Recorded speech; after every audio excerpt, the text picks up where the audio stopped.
It's very definitely a thing. Is it necessary? Well, sometimes. Used to be a thing because everybody smoked. And if you smoke, you need to wash your walls. If you've got a log burner or a fire, you probably want to wash it. You don't have to do it very often. This isn't something you do every week. Every year or so. It's not difficult.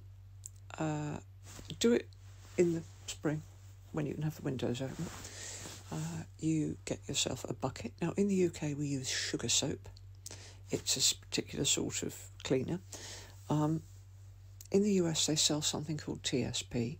However, a good substitute for both of those that's easier is use half a mug of soda crystals in a bucket and about a teaspoon of washing up liquid.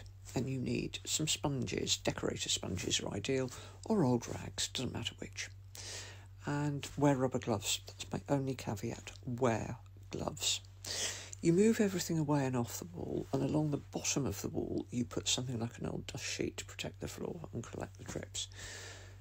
Get a ladder, and starting at the top of the wall, you wash along the top of the wall underneath the cornice. Wash the cornice while you're at it, because it's probably covered in fly dirt. But find a sharp line, because once you get onto the ceiling, you're probably going to have to wash the ceiling as well. So start at the top of the cornice if you've got one at the top of the wall. Wash along in horizontal lines, then you wash back the other way underneath it, and you wash the whole wall, top to bottom, and you do it in horizontal stripes. And the reason you do that, I've seen people doing it with mops and just rubbing in circles. If you're short and you can't get a ladder, you can use a spotlessly clean mop head, maybe. Do not just randomly rub it in circles, because when it dries it will look awful. Work in methodical horizontal stripes.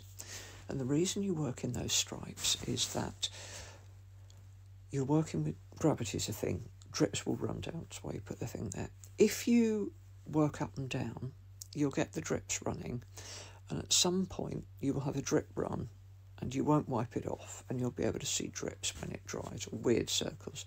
If you do it that way, wash horizontally and leave each stripe quite dry, it won't show. You won't see the washing marks when it's dried, and you don't spot them till it's bone dry, and you usually spot them in the evening about 2 weeks later, and they're really annoying, and once you've seen them you can't unsee them. Is it necessary? It's necessary every so often, but how often? Have a look at your wall. If it's got a lot of fly specking, little brown dots, that's fly shit. Probably give them a wash. A bit won't matter. A bit you can just wipe the odd bits off, or use a bit of melamine sponge. If you smoke, it's necessary. If you've got a fire, it's necessary about once every year or so. If it just looks dingy and the whole place smells stale, kitchen walls need washing every year or two, maybe. Because grease and stuff gets on it, so it does depend on your lifestyle. But yes, washing walls is definitely a thing. It's not difficult. I personally would aim to do it on a Saturday morning, but don't do it in the winter because the light's not good enough. Do wait for spring or summer, because you've got good daylight. You can open the windows, everything will dry off, and it will be a lot easier.